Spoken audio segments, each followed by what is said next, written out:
Bonjour à tous, ici Ciné Sébastien, j'espère que vous allez bien.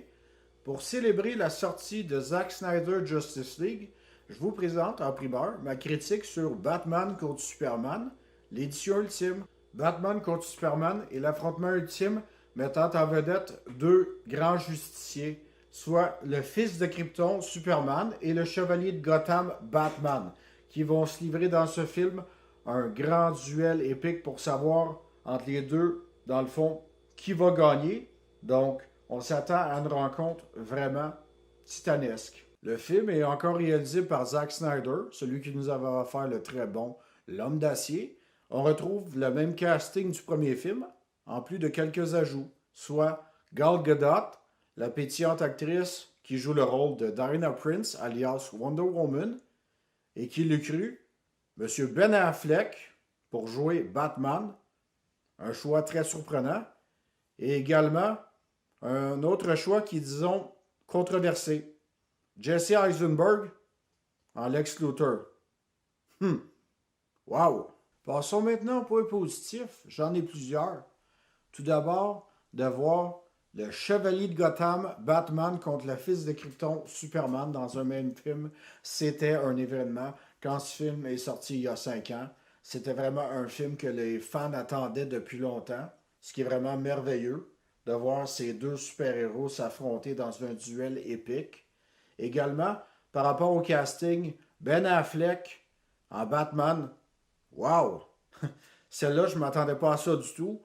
Je dirais même que Christian Bale, qui a joué dans l'excellente trilogie du Chevalier Noir, a été détrôné parce que Ben Affleck, on sent vraiment le côté justicier, crédible, de dire ok, je suis en quête de vengeance, je veux me venger. Superman est un ennemi puissant, coriace et je dois lui faire la peau. Donc Ben Affleck, chapeau mon cher. Et également Gal Gadot en Wonder Woman. Gal Gadot, vraiment extraordinaire. Son apparition en tant que Wonder Woman est vraiment à couper le souffle. C'est du bonbon. Et juste la complicité entre Batman, Superman et Wonder Woman pendant le combat final, c'est ce qui vaut, tant qu'à moi, le film au complet. J'ai trouvé également que le film était très beau visuellement. Si vous croyez que Man of Steel avait de très beaux effets spéciaux, attendez de voir Batman contre Superman. C'est vraiment un délice à voir parce qu'on voit vraiment ce qui se passe à Gotham, ce qui se passe à Metropolis. Euh, c'est un film, un énorme film. Zack Snyder a réalisé un travail colossal en faisant ce film-là. C'est vraiment super. Et tous les acteurs, enfin du moins je le crois, font un très bon travail. Un autre point que j'ai beaucoup aimé par rapport au film, c'est la présence de Jeremy Irons en Alfred Pennyworth.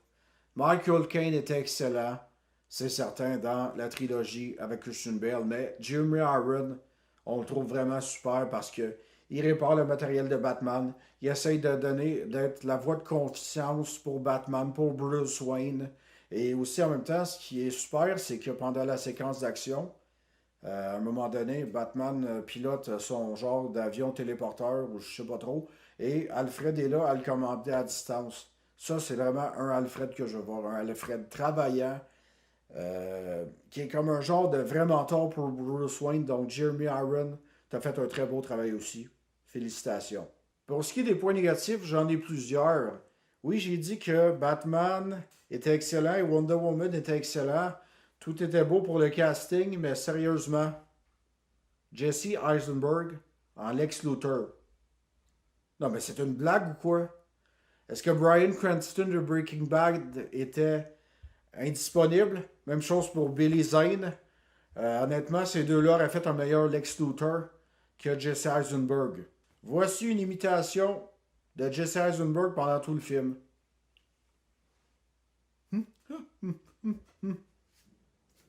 Ah, qu'est-ce que je disais? Non, sérieusement, vous avez juste envie de le frapper en pleine face tellement que ce Lex Luthor-là tape sur les nerfs à la longue.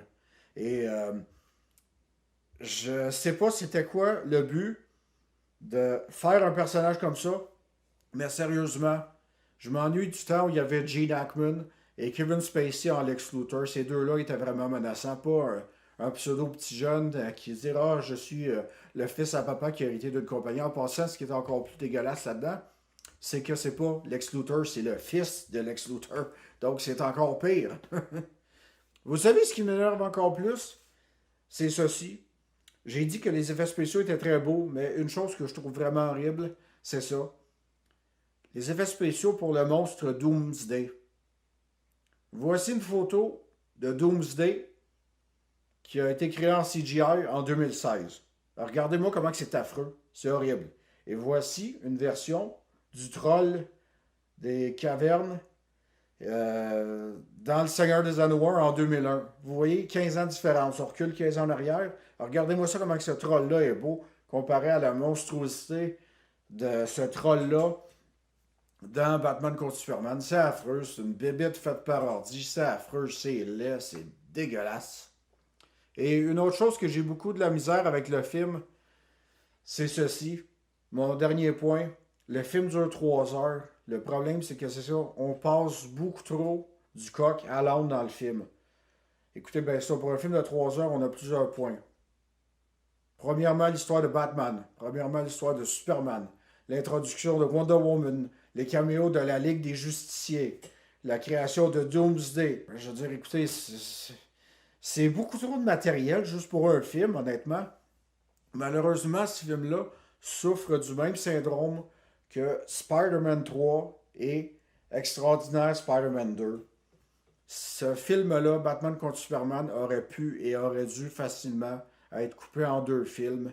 Terminer la première partie avec un cliffhanger, un peu comme Avengers, la guerre de l'infini, et vraiment donner l'assaut final pour le combat contre Doomsday et l'arrivée de Wonder Woman. Tout est vraiment trop garoché. Et si vous croyez que c'est trop garoché pour un film de 3 heures, c'est pire la version cinéma. La version cinéma, c'est tu sors du coq à l'âne, c'est même pas ce qui se passe. C'est. Ça a pratiquement ni queue ni tête. Si vous n'avez pas vu L'Homme d'acier, oubliez ça, vous allez être vraiment perdu. Donc, si vous voulez vous faire une faveur, voyez Batman contre Superman, l'édition ultime. C'est de valeur que, malheureusement, il y a eu de l'interférence sur Warner Brothers envers le film de Zack Snyder. Quoique l'histoire de Batman était excellente et l'histoire de Wonder Woman également, l'histoire que j'ai moins aimée, à part celle de Lex Luthor, bien entendu, c'est celle de Superman. Parce que Superman, dans le film, dans la première moitié surtout, se fait, dans le fond, ordonner de se présenter à la cour pour répondre de ses actions à cause de toute la destruction de la ville de Métropolis. Et c'est pas que c'est pas intéressant, c'est pas que c'est pas psychologique comme Watchmen. Sauf que malheureusement, l'histoire de Superman est un peu trop longue par rapport à l'histoire de Batman. Je comprends que oui, on veut accuser Superman, tout le monde le voit comme une menace, tout ça c'est beau, c'est bien. C'est juste que il y aurait eu moyen d'avoir retravaillé sur le scénario, juste pour essayer de bien balancer tout ça, parce que dans ce film-là, malheureusement, même si Henry Cavill donne une très belle performance, c'est mon point de vue personnel, je me fiche complètement de ce qui se passe pour Superman, surtout en première moitié du film. Batman était vraiment intéressant, c'est lui qui a volé la vedette pour le film. Donc, c'est comme ça. La pire des erreurs dans le film, désolé pour le petit spoiler, mais celle-là m'a vraiment beau maudit, c'est ceci. Pourquoi Batman et Superman arrivent à régler leurs différends? La raison la plus ridicule, une des raisons les plus ridicules que j'ai vues dans un film. Soyez prêts, écoutez bien ça, c'est affreux. Alors que Batman s'en allait marqué au fer avec une lance à kryptonite Superman, Superman lui dit tu dois sauver Martha. Et Batman est dans tous ses états. Il dit pourquoi est-ce que tu as dit ce nom-là? Pourquoi tu parles de Martha? Et là, Lane arrive, boum. Ah, c'est le même nom. Toi et, euh, toi et Superman, votre mère avait le même nom. Sérieux? D'un scénariste comme Chris Terrio, qui a écrit l'excellent drame Argo, c'est la meilleure idée que tu as pu avoir pour régler le conflit de Batman contre Superman. Tout ça parce que les deux avaient une mère qui portait le même nom. Wow! C'est vraiment du génie, c'est merveilleux ça. Ouais, Marvel, avec ton twist sur le mandarin dans Iron Man 3, Je pensais que tu faisais vraiment dur, mais ça, c'est la sommité tant qu'à moi. Passons maintenant à la vie finale du film. Oui, le film en tant que tel, il y avait une bonne idée de départ, de voir les deux grands justiciers s'affronter l'un contre l'autre. Malheureusement, à cause des interférences du studio, ce film-là aurait pu être tellement mieux, aurait pu être encore plus épique. Oui, c'est une très bonne chose d'avoir réuni tout ce beau monde-là dans un film, mais malheureusement, il y avait trop de matériel pour le peu de temps donné. Puis on parle de film de 3 heures en plus. Je suis sûr que M. Snyder va se reprendre avec Zack Snyder Justice League, étant donné que celui-là est comme le dernier volet de la trilogie DC Snyderverse. Donc pour un film de 4 heures, je m'attends à ce que oui, le film soit chargé, mais que tout vient à être complété à point comme il se doit. Donc moi, je lui donne quand même ceci. Une bonne note de 7 sur 10. Ce film-là aurait pu être encore plus épique. Ce n'est pas le cas.